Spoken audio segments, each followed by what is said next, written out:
que ele diz mais ou menos? Ele critica esse modo de vida americano, sobretudo naquilo que ele tem de consumista, né? Começa como europeu, né, com uma mentalidade mais diferente, vamos dizer assim, né? Ele ficou muito incomodado com o estilo de vida americano, com o grande consumismo, com o desperdício que a sociedade proporcionava. Então, ele tem uma discussão mais ou menos no livro que é o seguinte: os bens econômicos, né, os bens de uma maneira geral, inclusive os serviços, nos proporcionam duas coisas. Primeiro, eles nos proporcionam estímulo, e segundo, eles nos proporcionam conforto. Então, ele faz essa dupla e ele faz toda uma análise do consumo movido por essas duas coisas: o estímulo que os bens proporcionam e o conforto que eles dão. Então, se a gente tem um ar-condicionado numa sala, felizmente hoje não está fazendo calor, mas se o ar-condicionado estivesse funcionando, estivesse ligado, né, a gente teria o prazer de ter o conforto proporcionado pelo ar-condicionado. Tem um conforto de ter um automóvel próprio, é um conforto de ter uma televisão X ou Y, né? Então, todos esses bens nos trazem conforto, eles diminuem, eles atendem às nossas necessidades dessa forma. Mas os bens, de uma maneira geral, também eles provocam estimulação, né? E o que ele diz é que os bens, quando está na situação que os Estados Unidos estavam vivendo, os bens proporcionam mais conforto, mas não dão qualidade de vida, porque eles não são mais capazes de produzir estímulo. Então, vamos pensar no seguinte: a gente compra um ar-condicionado para o escritório da gente. Aí vem aquele calor de São Paulo, a gente fica, puxa vida, que bom, que gostoso. A gente está trabalhando aqui no fresquinho e não está sentindo aquele calorão, está rendendo muito mais o trabalho. Depois de um certo tempo, a gente se acostuma com aquele conforto e não consegue mais lembrar concretamente, assim, lembrar no ponto de vista meio de sentir, o que aquilo representa para a gente, o que a gente, vamos dizer, o conforto que ele proporciona. Então, esse bem que no primeiro momento gerou muita satisfação, ao longo do tempo essa satisfação é declinante, porque a gente não percebe. A menos que ele quebre e aí a gente fala, meu Deus do céu, tem que trabalhar nesse calorão de novo, chamar o técnico, etc. e tal. Né? Então, tem estudos interessantes, inclusive um do Hirschman, sobre essa questão, que ele mostra como o advento dos bens duráveis, né? A massificação do consumo, da posse, do consumo de bens duráveis, acarretou uma mudança no estilo de vida das pessoas, né? Então, já houve tempo em que ter uma geladeira era um luxo. De uns tempos para cá, de várias décadas para cá, todo mundo tem geladeira, praticamente toda a população, sobretudo os países ricos, tem acesso à geladeira, quase 100%. E, no entanto, esses bens que geram muito conforto já não conseguem mais gerar uma estimulação, enfim, as pessoas já não conseguem perceber a satisfação que eles proporcionam, porque as pessoas acabam se acostumando com eles e, mais uma vez, só se a geladeira quebrar que a pessoa vai lembrar como era ruim viver sem geladeira. Só que os bens não devem proporcionar, ou são procurados também, nossas necessidades nos levam a procurar esse bem também para gerar esse tal de estímulo. E se esse estímulo não vem, então, num estilo de vida de muita abundância, né, numa sociedade muito rica como aquela que ele estava vivendo, a satisfação não é proporcional, né? Então, mais não é necessariamente melhor. E aí ele está contrariando uma peça básica do raciocínio econômico tradicional. Então, os humanos precisam de bens de estimulação. Uma paisagem bonita, por exemplo, e bens relacionais, encontrar com os amigos, né? E a sociedade que não tem isso, né, em que os bens já não conseguem mais gerar isso, ou que há uma procura por bens que só geram conforto, né, que eles acabam sendo mais fortes, né, do que os bens que geram estimulação, a vida cultural, por exemplo, ir num museu, ver um bom filme, né? essa sociedade passa a ser uma sociedade infeliz.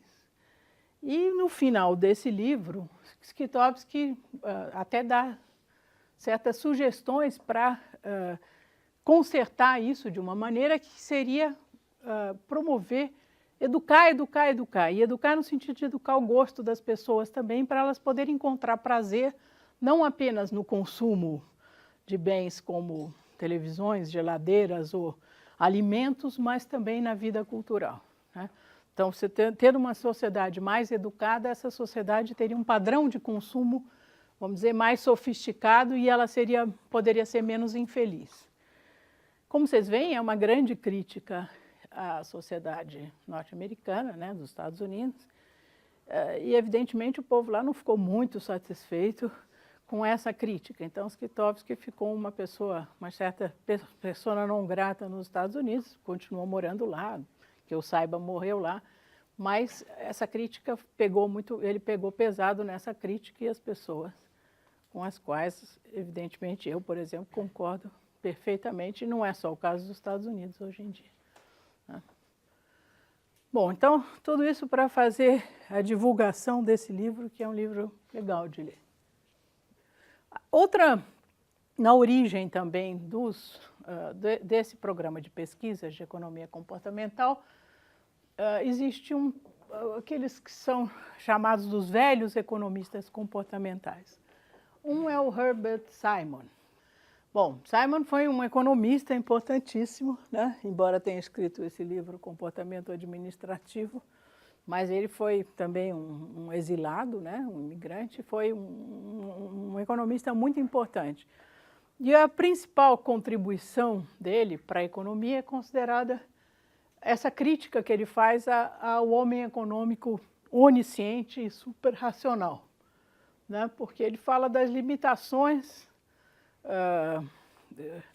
ele critica a ideia de que as decisões econômicas são sempre tomadas com suprema racionalidade, avaliando todas as opções disponíveis, né, com conhecimento perfeito e com capacidade de processar todas as informações todas as informações, né, no sentido de fazer a melhor escolha, de otimizar. Então, talvez isso vocês lembrem, bata alguma coisa na memória de vocês, eles falam em satisficing.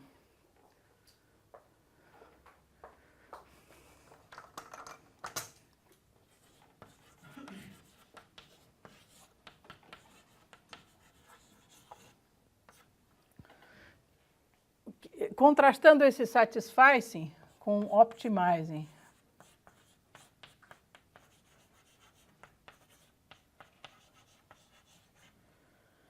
Como é que o agente toma decisões? Não necessariamente ele toma decisão desse tipo aqui. Frequentemente, e até deliberadamente, ele toma decisões que apenas são uma alternativa mais satisfatória para ele. Não é a ótima, é a mais satisfatória. Ele pode poupar, por exemplo, informação. Ele tem informações sobre uma parte daquilo que está envolvido naquela decisão e, com base nessa parte, ele toma a sua decisão.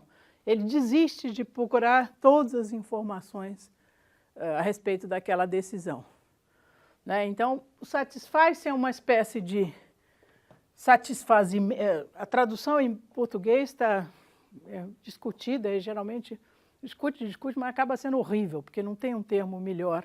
Então, o pessoal fala em satisfazimento, por exemplo, né? É um neologismo, mas satisfazing também é. E o satisfazing, se a gente pensar na etimologia dessa palavra, tem a ver com satisfy, né? To satisfies, e tem a ver com suffice, né? No sentido de ser suficiente, né? Então, o indivíduo tem uma memória limitada, tem uma capacidade de processar toda a informação limitada, e, além disso, ele intencionalmente pode querer porque senão seria absurdo, né? Se alguém aqui chegar aqui e gritar fogo, a gente não vai ficar processando, mas será que pode ser uma falsa coisa, Não, a gente vai lá e sai correndo, né? E segue a multidão, e frequentemente a gente toma a atitude de seguir a multidão, porque é a coisa mais racional a fazer. né, naquelas circunstâncias. Não precisa ficar averiguando todas as coisas. Né? Então, mais ou menos por aí. E o Simon propõe a economia comportamental como alternativa à escola neoclássica na economia, então ele dá uma força aí para essa economia comportamental. Ele tem várias outras coisas interessantes, e eu espero que até o final do curso vocês tenham a oportunidade de ter mais contato com o trabalho dele. Bom, mas aí tem um outro velho economista comportamental, que é um indivíduo chamado Katona, George Katona. Ele liderava um grupo de pesquisas na Universidade de Michigan, que justamente esse grupo de pesquisas estava pesquisando como é que as decisões econômicas eram tomadas. E nesse grupo havia uma postura crítica em relação à abordagem neoclássica, né? Porque, por conta do fato do neoclássico, segundo eles, terem deixado de lado variáveis que eram extremamente importantes no processo de decisão, né, portanto, no comportamento humano, que eles chamaram de variáveis intervenientes. Né? Então, não é só o preço, e aqui a resposta, a pessoa busca o melhor preço, há variáveis intervenientes, por exemplo, num ato de consumo, motivação para comprar. Né? As pessoas buscam prestígio, por exemplo, existem bens de status, né, que as pessoas buscam aquele bem e, às vezes, o aumento de preço até aumenta o consumo do bem, porque aqueles bens geram prestígio para a pessoa, né, e coisas desse tipo. Esse é um grupo de pesquisas que fez um trabalho interessante.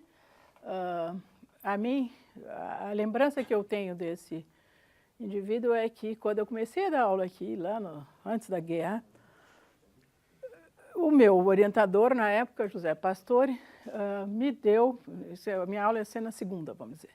Na sexta-feira, ele deu um livro maior do que esse, ou mais ou menos desse tamanho, do Jorge Katona, justamente, dizendo, vê se você consegue aproveitar para a sua aula. Evidentemente, com o orientador, a gente não discute. Então, eu passei o fim de semana lendo o livro, não achei grande maravilha, mas tive que aproveitar, não tinha jeito. Né? Bom, então esse aqui foi um precursor importante, já considerado um velho economista comportamental da primeira geração, o mais antigo. Um outro autor importante, um outro economista importante nessa história, que é o Amartya Sen. Esse outro precursor importante é o Amartya Sen. Sobretudo quando ele fala na escolha baseada em compromisso. Eu sei que a professora Basília, não sei se ela continua, dava para vocês lerem esse livro, Rational Fools, esse artigo, né? Uma crítica dos fundamentos comportamentais da teoria econômica. Você leu isso, né? Então, esse foi um artigo, então vocês vão poder me ajudar a falar sobre esse artigo. Esse foi um artigo extremamente impactante, foi muito lido, o pessoal falou muito desse artigo, alguns para criticar, outros para defender, para achar que tinha que ser por aí mesmo, né? Que foi um artigo do Amartya Sen. Curiosamente, publicado de um veículo totalmente obscuro, assim, não foi publicado na American Economic Review ou nada muito importante. E a crítica que o Amartya Sen faz, eu vou só começar, depois vocês vão dizer alguma coisa, é que a teoria econômica é notavelmente muda em relação a esses fundamentos comportamentais, os fundamentos psicológicos da escola humana. Esses fundamentos que ela assume são discutíveis, né? No mínimo são discutíveis, por exemplo, a noção de racionalidade econômica é uma noção discutível. E a abordagem que a teoria econômica dá, nós já falamos desse termo na aula passada, é uma abordagem consequencialista. Ela está voltada para analisar a consequência da ação e não as intenções. Né?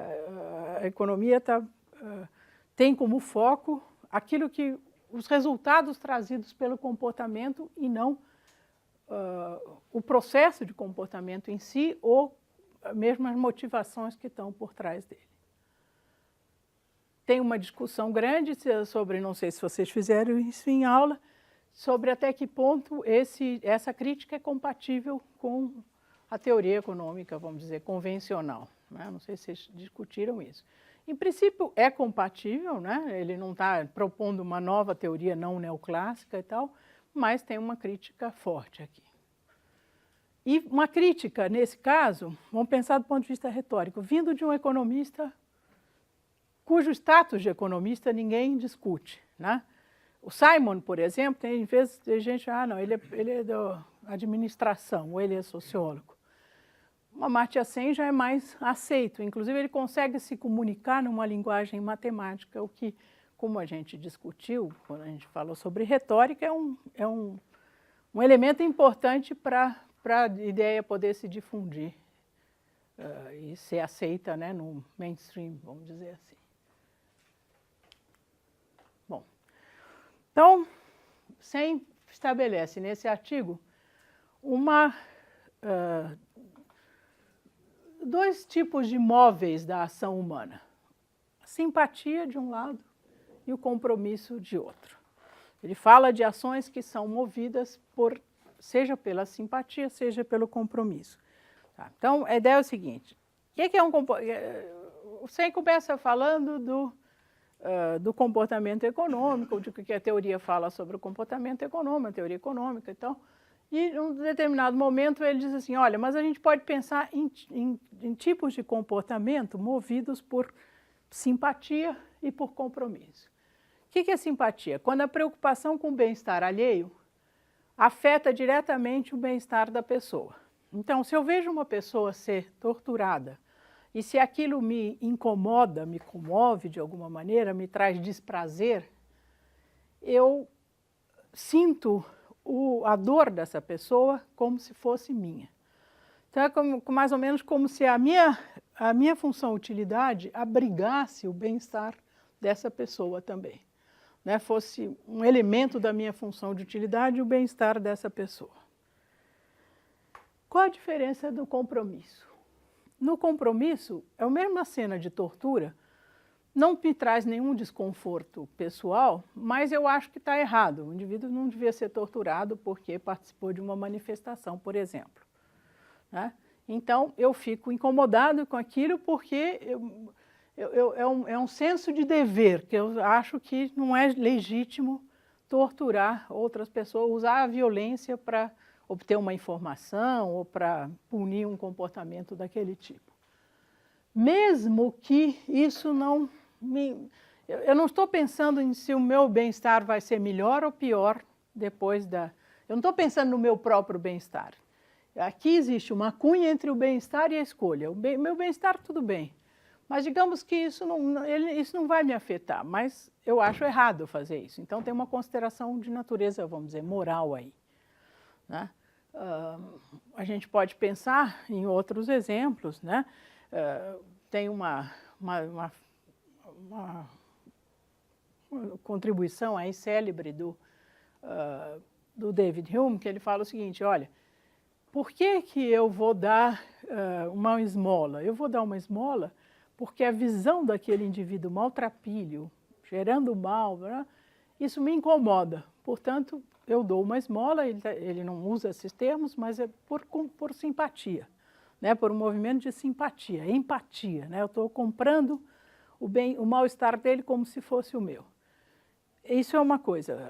O diferente será, bom, vamos discutir aí se vale a pena criar um Bolsa Família, se do ponto de vista ético é justificado. Teve uma manifestação recente aí do Janus, né, autor do Banqueiro dos Pobres, né, Prêmio Nobel da Paz, criticando o Bolsa Família, isso está repercutindo em toda a mídia.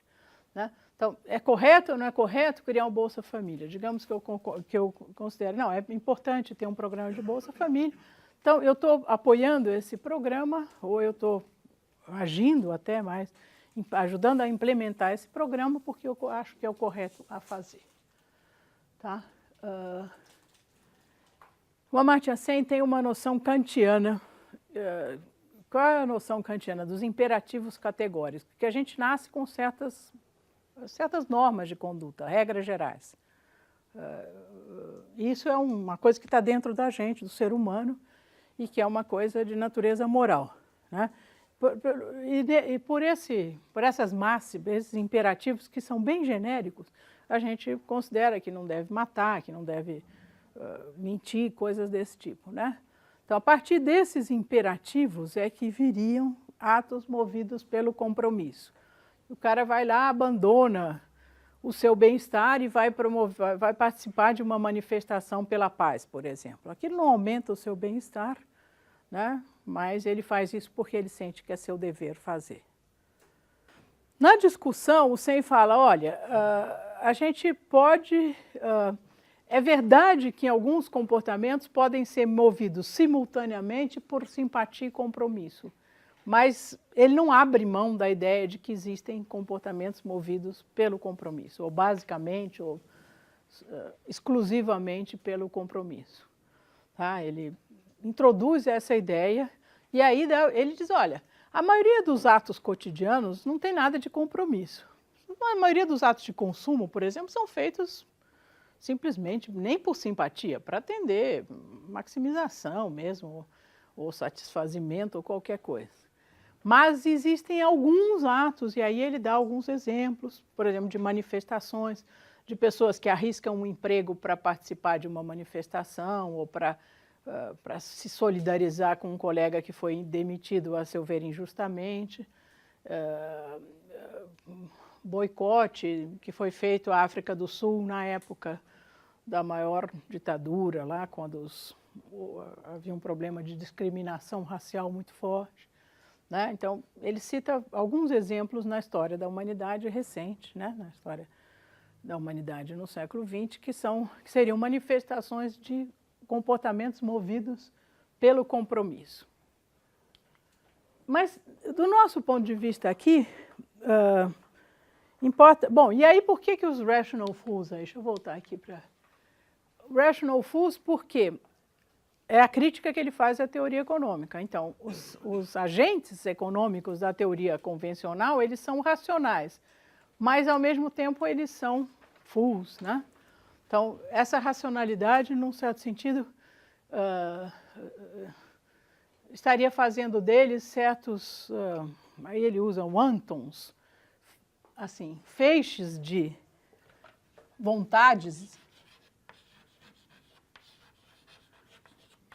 incapazes de refletir sobre as suas vontades. Então, eles são só desejadores, nem sei também como traduzir esse termo em português. Né? E eles não têm esse sentido moral, esses imperativos morais. A teoria econômica deixa isso de lado. Bom, então, mas nos importa mais o que ele faz de crítica à teoria a partir de coisas desse tipo. Tá, aqui ele está dizendo, olha, essa teoria econômica tradicional considera que a única informação sólida que a gente tem é uma informação observável, que é a escolha, né? Então, a escolha, sim, a gente pode observar, o que motiva a escolha a gente não pode observar. Então, muito da teoria econômica, o indivíduo da teoria econômica é esse homem silencioso, forte, que nunca fala, né? E que o que a gente pode fazer é observar como ele age no mercado, mas a gente não consegue saber o que ele pensa, o que ele prefere, o que ele pensa estar correto. Então, aí mais a questão do compromisso, o que ele pensa que está correto. Né? A gente vai ver na nossa próxima aula, depois do seminário, uma série de experimentos mostrando que as pessoas, sim, se preocupam com questões, por exemplo, de justiça, com alocação de dinheiro. Elas preferem, às vezes, perder dinheiro a deixar dinheiro ou deixar se realizar uma negociação em que o outro lado lhes parece agir de uma forma injusta. Então, as pessoas têm determinados experimentos que foram montados que chamam jogos de punição de terceiros. Né? Eles oferecem lá determinados estímulos e verificam se as pessoas conseguem e constatam que as pessoas às vezes abdicam dos seus ganhos porque eles consideram que aquele oponente ali, que é aquele jogador, o outro parceiro, está agindo de uma forma injusta. Então elas se sujeitam a perder para poder punir esses terceiros. A gente vai ver isso com mais detalhes, né, em outra aula. Bom, um outro precursor aí foi essa chamada Behavioral Decision Research, BDR, que aí já no campo da psicologia, quais os insights dessa pesquisa, no campo da psicologia, mas sempre um pouco interdisciplinar, né? Muitos aspectos do comportamento humano podem ser capturados com modelos computacionais que registram representações mentais. Então, vocês veem, já começam os estudos sobre o funcionamento do cérebro, né? E sobre o funcionamento da mente de uma maneira geral. E a preocupação de construir medidas disso, né? Então, e usar computadores para fazer isso. E as propriedades dos nossos aparato cognitivo desempenham papel crucial no julgamento e na decisão. Então, vários desses estudos do BDR pesquisam memória e mostram que a memória ela é limitada. Então, certas decisões não são no sentido de otimizar, porque simplesmente as pessoas não esqueceram de certos detalhes da situação em que elas se veem, na qual elas fazem escolha.